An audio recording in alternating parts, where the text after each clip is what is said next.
कभी तुमने नोटिस किया होगा कि तुम्हारे पास आइडियाज होते हैं, प्लान्स होते हैं और तुम्हें पता भी होता है कि क्या करना है, लेकिन तुम स्टार्ट नहीं कर पाते। क्यों?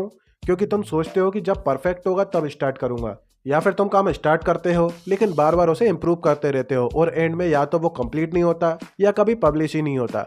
और बाहर से तो ये सब चीजें हाई स्टैंडर्ड लगती है, लेकिन अंदर से तुम जानते हो कि ये प्रोसेस नहीं, डिले है। और इसी चीज को कहते हैं परफेक्शनिज्म। क्योंकि ज्यादा लोग सोचते हैं कि परफेक्शनिज्म का मतलब होता है कि मैं बेस्ट देना चाहता हूँ, लेकिन साइकोलॉजी के अकॉर्डिंग परफेक्शनिज्म का रियल रीजन होता है फियर ऑफ फेलियर और फियर ऑफ जजमेंट।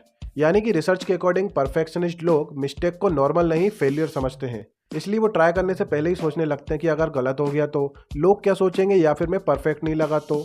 और इसी फियर की वजह से वो या तो डिले करते हैं या तो ओवर वर्क करते हैं, लेकिन सेटिस्फाई कभी नहीं होते। क्योंकि तुम्हें लगता है कि तुम लेजी हो, लेकिन रियलिटी में तुम परफेक्शनिस्ट हो सकते हो। रिसर्च के अकॉर्डिंग परफेक्शनिज्म और प्रोक्रेस्टिनेशन का स्ट्रॉन्ग कनेक्शन होता है। जब तुम किसी काम को परफेक्ट बनाना चाहते हो तो वो मेंटली हैवी लगता है और ब्रेन हैवी चीजों को अवॉइड करता है। इसलिए तुम बोलते हो कल से स्टार्ट करूंगा, लेकिन एक्चुअल में तुम काम से नहीं, इम्परफेक्शन से बच रहे होते हो। क्योंकि परफेक्शनिस्ट लोग एक सिंपल काम को भी ओवर एनालाइज करते हैं। फॉर एग्जांपल, अगर उन्हें एक ईमेल लिखना हो तो वो 10 बार रीड करते हैं, एक पोस्ट डालनी हो तो वो 10 बार एडिट करते हैं। और रिसर्च बताती है कि ये ओवर थिंकिंग मेंटल एनर्जी को ड्रेन करती है। इसलिए परफेक्शनिस्ट लोग जल्दी थक जाते हैं, डिसीजन लेने में स्लो करते हैं और स्ट्रेस ज्यादा फील करते हैं। मतलब वो काम कम नहीं कर रहे होते, वो दिमाग को ज्यादा यूज कर रहे होते हैं। दोस्तों, होता यह है कि परफेक्शनिज्म तुम्हारे सेल्फ स्टीम को डैमेज करता है, क्योंकि तुम अपनी वैल्यू को रिजल्ट से अटैच कर देते हो।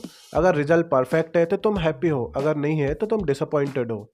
क्योंकि रिसर्च के अकॉर्डिंग परफेक्शनिस्ट लोग अपने आप से ज्यादा हार्श होते हैं। वो अपनी मिस्टेक को एक्सेप्ट नहीं करते और खुद को क्रिटिसाइज करते रहते हैं। और धीरे धीरे ये पैटर्न लो कॉन्फिडेंस में कन्वर्ट हो जाता है। और इसी का साइड इफेक्ट ये होता है कि आपकी ग्रोथ ब्लॉक होने लगती है। इसलिए ये जानना बहुत जरूरी है कि आपकी ग्रोथ होती कब है। दोस्तों, जब आप ट्राई करते हो, गलती करते हो और इंप्रूव करते हो तो आपकी ग्रोथ पे बहुत इफेक्ट पड़ता है। लेकिन परफेक्शनिज्म कंडीशन में तुम ट्राई ही नहीं करते जब तक सब परफेक्ट ना हो। मतलब तुम लर्निंग प्रोसेस को स्किप कर देते हो, क्योंकि रिसर्च के अकॉर्डिंग इम्परफेक्ट एक्शन ग्रेटर होता है परफेक्ट प्लानिंग से। जो लोग इम्परफेक्ट स्टार्ट करते हैं वो फास्टर ग्रो करते हैं। और इसका सिंपल सा सॉल्यूशन है प्रोग्रेस ओवर परफेक्शन। यानी कि अगर तुम परफेक्शनिज्म से बाहर निकलना चाहते हो तो तुम्हें अपनी थिंकिंग चेंज करनी पड़ेगी। इसलिए परफेक्ट होने की जगह फोकस करो बेटर होने पर, क्योंकि जब तुम एक्शन लेते हो तब तुम्हें क्लैरिटी मिलती है। अगर ध्यान से देखो तो कंक्लूजन ये निकलता है कि परफेक्शनिज्म तुम्हें बेटर नहीं बना रहा, वो तुम्हें स्लो कर रहा है। तुम परफेक्ट बनने के चक्कर में स्टार्ट ही नहीं कर रहे, और बिना स्टार्ट किए कोई भी प्रोसेस पॉसिबल नहीं होती। इसलिए सिंपल सा रूल याद रखो कि done is better than perfect.